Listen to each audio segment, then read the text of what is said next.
さまざまな条件が作り上げたこの氷河が日本にあるというのは嬉しくなるんですけれども、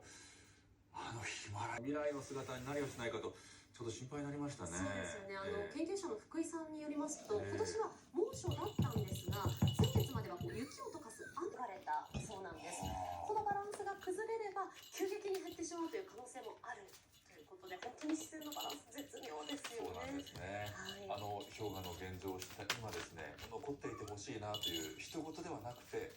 温暖化を残すという気持ちで過ごさないといけないというふうに強く感じました。さて、暑い日が続いていますが、いよいよ9月も終わり、もうすぐの秋。各地では食を楽しむ催しが開かれました。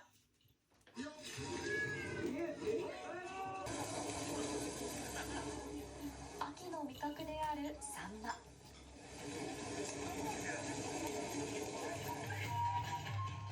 サンマの水揚げ量が